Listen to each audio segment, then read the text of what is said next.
Hey, what's up everyone? It's Lucas here, another episode of the e-commerce swipe file. I'm in Llandudno, Wales, and I just happened to see a barbershop I've been to before called Harry's. I noticed that they had a couple of ring lights, so I asked if I could pop in, film a bit of content, and they said absolutely. They said, what are you filming? And I said, so I'm launching this vlog podcast featuring a lot of brands, including Beardbrand. And one of the lads who's actually just right over there, I don't know if you can hear the clippers, he's cutting hair right now, but it was Beardbrand that really inspired him and really taught him how to start cutting hair. So in this episode, I chat with Eric, who I've known for a few years now. He gave me some great advice. We talk about ways to make money online, what a great website looks like, what you should strive for, why he got off Amazon, and that's actually a trend that we're seeing a lot of. It's a lot of brands looking to really own their marketing, own their customer relationships. The last thing we talk about is the power of brand, which, as we see here, I'm from Toronto, Beardbrand's based out of Washington and Austin, the US, and here in the United Kingdom, he's inspired others to get into the male grooming industry. That's the power of a brand that goes so far beyond any sort of financial or monetary gain and really going into the legacy. Enjoy.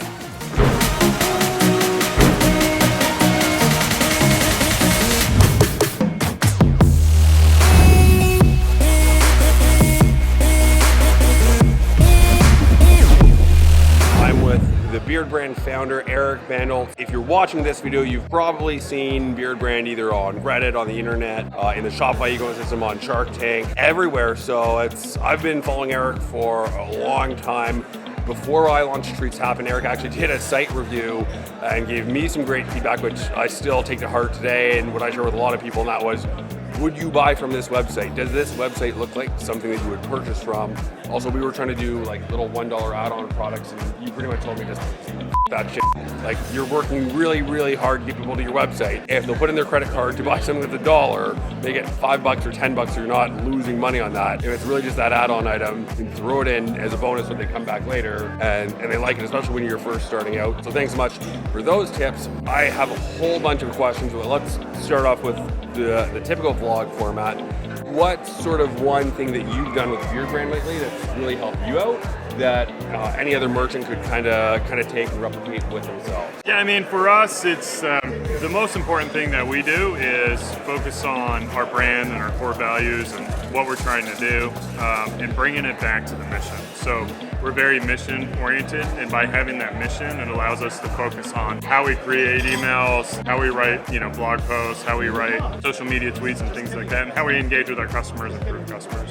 Probably the most exciting thing that's going on right now is our SMS program. So customers who buy from us, they have the option to opt in to text messaging. And when they opt in, we'll send them a text message that says, hey, thanks for your order. We provide style consulting. Take a picture of a selfie, send it to us, and we'll tell you how to do your hair and beard. Oh, that's awesome. Yeah, so we want to do like more customer value add to our customers right now and really kind of create this moat around our customers. That's really cool. I mean, just thinking out loud, you could almost do that with anything. If you buy a poster, hey, send us a picture of your living room and we'll show you the best place to hang it, or whatever else. That's really cool. The other thing that we chatted a little bit about on Friday night was moving away from Amazon, which I'm seeing a lot of brands kind of trying to do under the radar. We've used Amazon almost as a cart abandonment strategy if people just want a single unit. But I mean, if you can share what happened when you came off Amazon and really why you have that disdain for Amazon.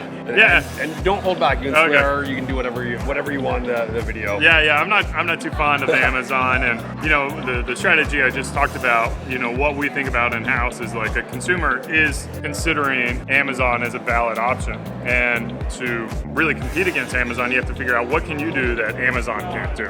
And one of those is customer value adds. And at the beginning of last year, we actually pulled off Amazon. Everyone told us that that's the worst decision. You just make so much money on Amazon. By not being on Amazon, you're fool. Well, we actually saw an increase on our sales significantly on our website by pulling off Amazon. What I think was happening was people would shop on Beardbrand, they would go to Amazon and buy, and then on Amazon would recommend generic brush or comb. Yeah. So our AOV on Amazon is $25, whereas our AOV on our website's $50. So you're essentially... And you're not paying the 30% Amazon referral So yeah, and then we don't have to manage a different channel, manage listings, worry about like black hat people and fake reviews and all this stuff. Amazon is getting the data on your sales, and if you're a successful enough brand, they're eventually going to make their own product, Amazon Basics, and rip off your product and push their product ahead of yours. So there's a lot of risk as to building your business on somebody else's back, and I've just always been a big fan of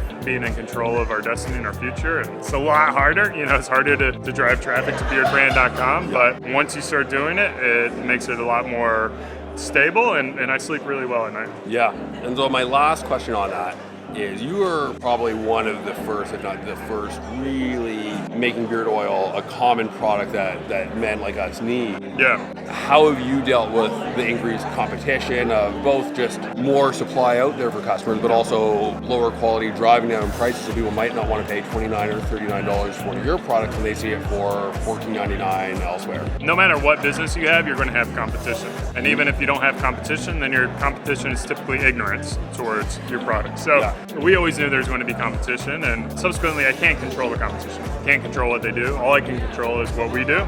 And we just focus on our customer and how we can bring value to our customers' lives. So I like that. And we've got, in my opinion, the best product, and with the best product, there's always room at the top. Well, even like you were saying, the utility bar, I'm sure a lot of people look at it and say, oh, it's just a bar of soap. They don't realize there's no palm oil. There's 3 years of research and development that went into that product. Yeah, and you don't have to worry about TSA and the liquids. So our utility bar, it works on your hair. It's a shampoo, it's a beard wash, body wash. You can use it as shave soap as well, so you can keep tidy and all one product and just travel light. So I mean, we've tried to make products that aren't available on the marketplace and stand out, and maybe they don't appeal to everyone, and that's okay.